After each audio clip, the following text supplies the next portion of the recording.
નમસ્કાર બાલ મિત્રો, યુટ્યુબ ચેનલમાં આપનું હાર્દિક સ્વાગત છે. આજે આપણે ભાગ નંબર 44માં દાખલો નંબર 6 થી 10નું સોલ્યુશન મેળવશું.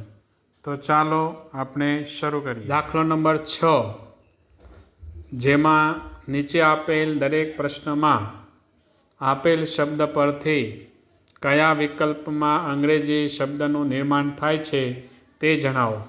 બાલમિત્રો, ગઈકાલે એટલે કે ભાગ નંબર 43માં આપણે શબ્દનું નિર્માણ ન થતું હોય તેવા પ્રશ્નોનો જવાબનું સોલ્યુશન મેળવ્યું હતું.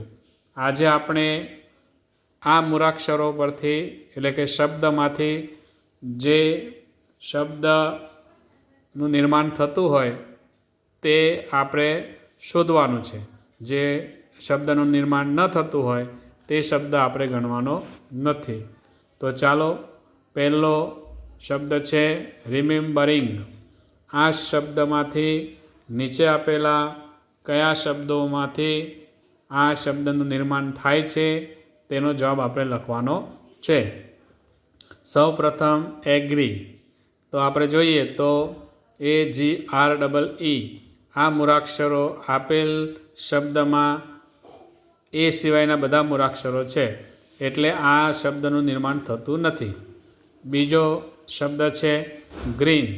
તો ગ્રીન એટલે GREEN. GREEN એટલે કે આ શબ્દનું નિર્માણ થાય છે, એટલે સાચું. ત્યાર પછી નેગ્રો. NEGRO. અહીંયા આપેલ શબ્દમાં એન સિવાયના બધા શબ્દો આમાં છે, એટલે નિગ્રો. NEGRO. એટલે કે ઓ શબ્દનું નિર્માણ નથી થતું. એટલે આપણે એનનો તો છે, પણ આપણે ઓ શબ્દ જે છે તે આમાં છે, મૂળાક્ષર નથી.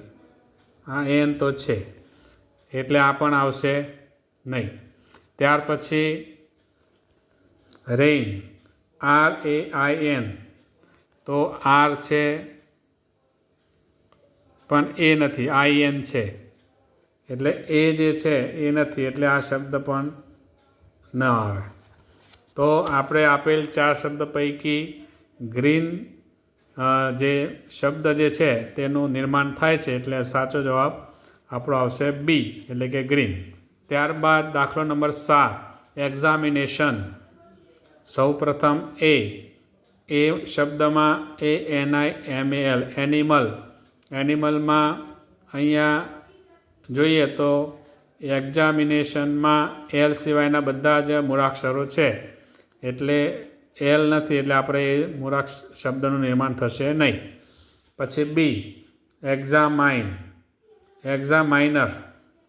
તો એમાં પણ આપણે જોઈએ તો એક્ઝામાઇન. તો એક્ઝામાઇન સુધી છે, પણ આર મૂળાક્ષર આમાં નથી, એટલે આ શબ્દનું પણ નિર્માણ થશે નહીં. પછી આવશે સી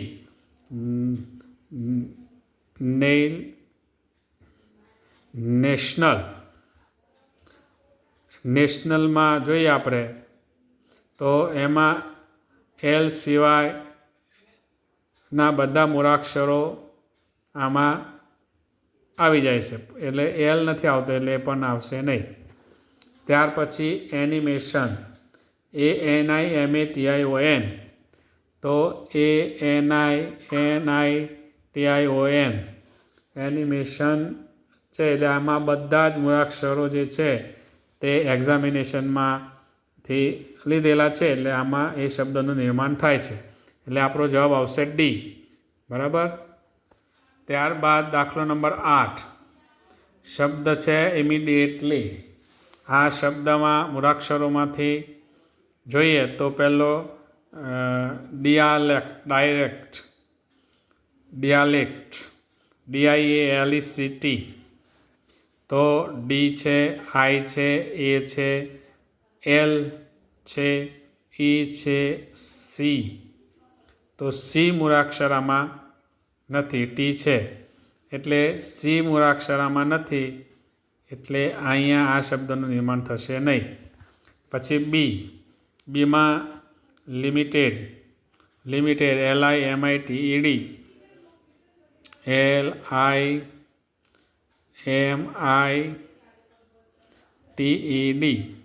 લિમિટેડ એટલે આ શબ્દનું નિર્માણ થાય છે.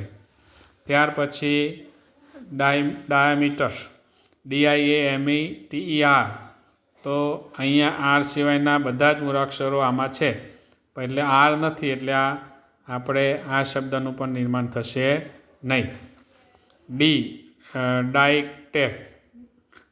ડિક્ટેક્ટ તો ડિક્ટેક્ટમાં જોઈએ તો એમાં પણ આપણે જોઈએ તો સી મૂળાક્ષર સિવાયના બધા મૂળાક્ષરો એમાં આવે છે, એટલે આમાં સી મૂળાક્ષર નથી એટલે એનું પણ નિર્માણ થશે નહીં. તો જે શબ્દનું નિર્માણ થતું હોય એવો એક જ શબ્દ છે એટલે લિમિટેડ, એને છે બી, એટલે આપણો જવાબ આવશે બી, લિમિટેડ. ત્યારબાદ દાખલો નંબર 9 કોન્સ્ટેન્શનોપલ. બરાબર, એ શબ્દમાંથી આપણે એના મૂળાક્ષરોમાંથી જોઈએ તો કન્ટિન્યુમાં CONTINUE તો CONTINE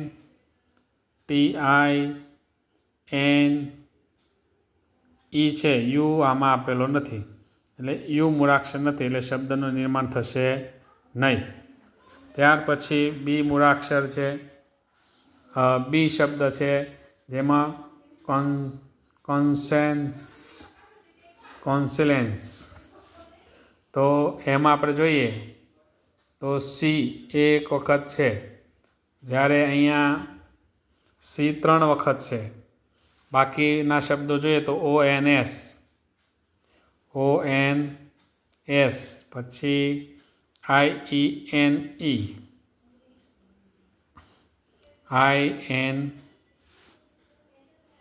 CE છે, એટલે સી જે છે એમાં એક વખત છે ખાલી. અહીંયા આપણે સી 3 વખત લીધો છે એટલે અહીંયા પણ આપણે એ શબ્દનું નિર્માણ થશે નહીં.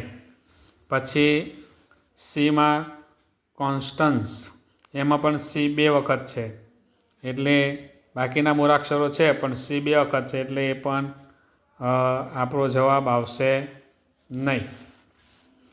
અને કોન્ટેન્ટ CONTENT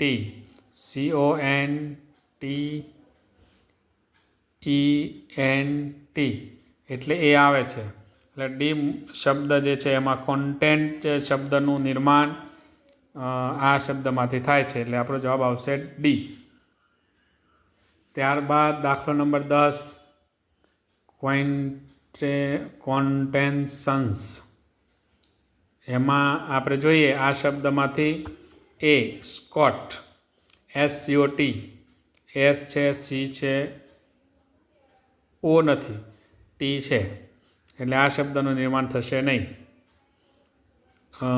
કોટ તો આમાં પણ QOTE, ઓ સિવાયના બધા મૂળાક્ષરો આમાં છે પણ ઓ નથી એટલે શબ્દનું નિર્માણ થશે નહીં.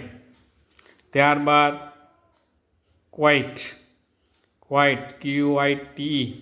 QUITE તો એ શબ્દના બધા જ મૂળાક્ષરો આના આપેલા છે એટલે અહીંયા શબ્દનું નિર્માણ થશે.